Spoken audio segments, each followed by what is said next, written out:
Hi, thanks for watching. This is AGTbattery.com. This video is the conversion of the Streamlight LiteBox Lantern, model, the generic model number SL45. We're going to convert the filament light bulb to the LED conversion kit. What's nice about this is it gives you the LED lens less likely to break, the filament less likely to break, and longer runtime with the lower draw from the LED bulbs. Oops. So here's what we're going to do. Here's the lamp and here's the conversion kit, which I'll take out in a second. Very simple process. First you just take off the rubber bezel ring from the existing lamp and it just pulls off. This one has no threads on it. Here's your reflector lens with your filament, which if you keep your light box, the filament screws in for replacement. You take off the tabs,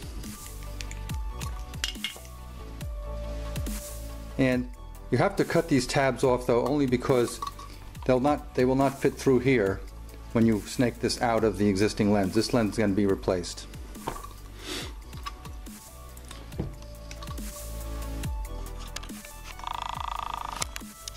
So we're just going to cut off this little wire, your zip tie that holds this in place, and snip that off.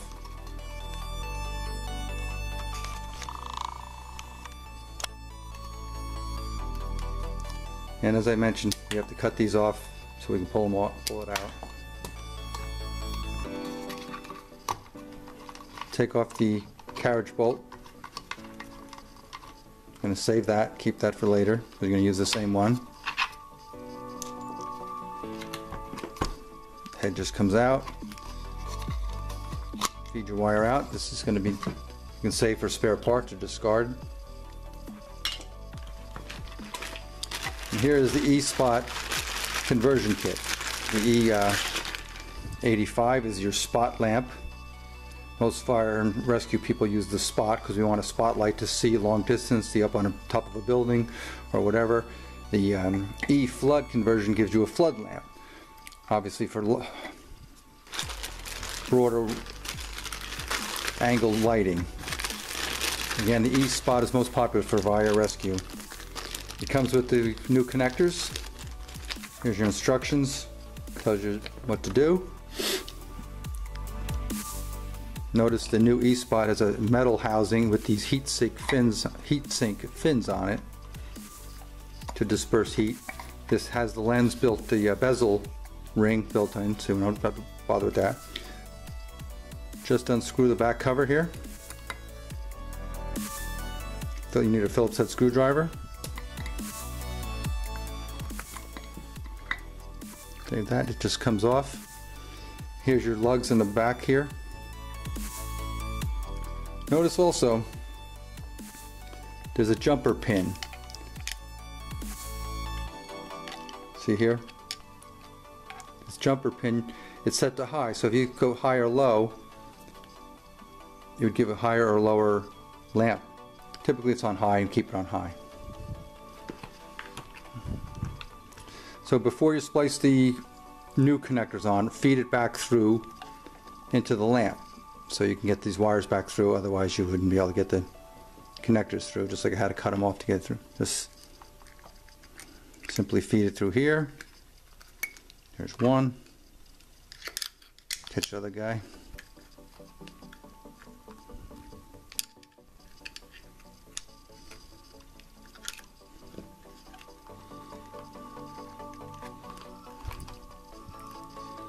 If it's a little stiff, you know, put a little silicone spray on there.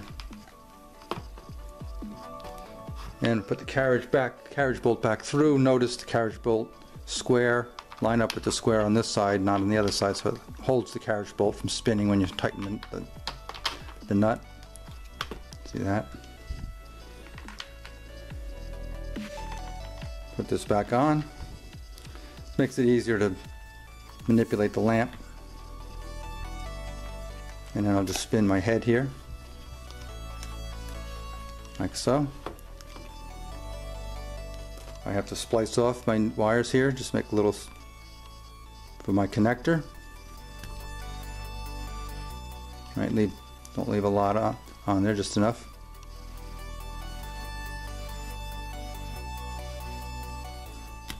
There you go. And here's, oh, forgot one thing.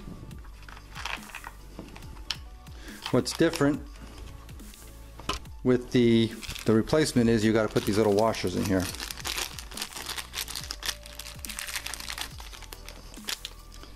These little washers go right here in the new head. The other lamp doesn't have that. So these little washers go in here. Put those washers in first, then put your carriage bolt back through.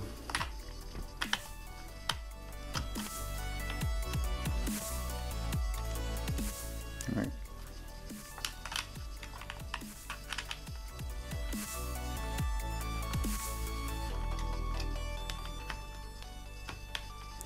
And I just want to get that there. See, I got the carriage bolt in. Snug it up. Okay. Now I go back to my splices. It comes with two connectors. This third connector is if you have a LiteBox dual filament. Those are the light boxes with a switch for high and low beam. So if you have a dual filament, this third connector, it's a smaller one for a smaller wire that's with the LiteBox dual filament. You'd splice two wires together and the other one and connect the hubs. You can research that for the LiteBox dual filament. I'm just going to put these guys on. Like so. You want to make sure you get it in there. Not too long. I like to use my old handy lineman pliers to make a good crimp. These are a little overkill. So I got my little crescent there to get a nice little crimp. You can use a regular electronics crimping tool. This one's, like I said, I do a lot of electrical work, so I use this one. I like my lineman plier. Make sure I get that in there. I give it a little twist.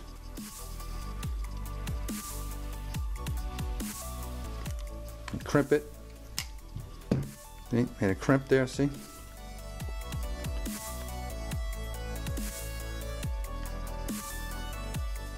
This one's a little short, so I'm going to make it a little longer.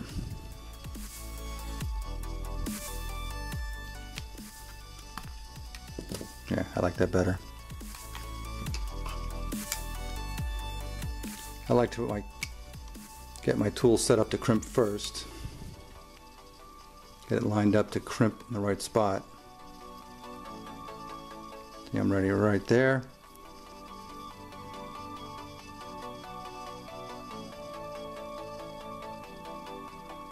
I go in, I give a crimp, give a little tug to see if it works, and it says here,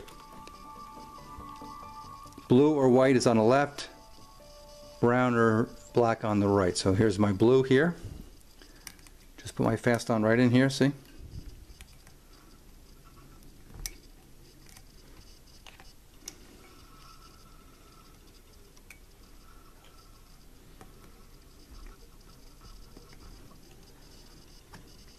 Yeah. Brown on the right.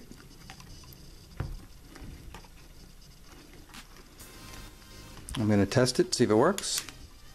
It works. And then this little cover plate just goes on. It fits, the tab fits in here like so. This little tab goes in here. This is the outside. This fits in there. Put the screw back in. Oops.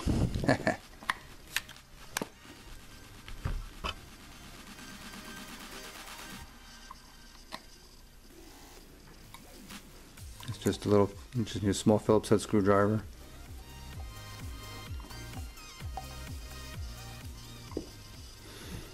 And that's it.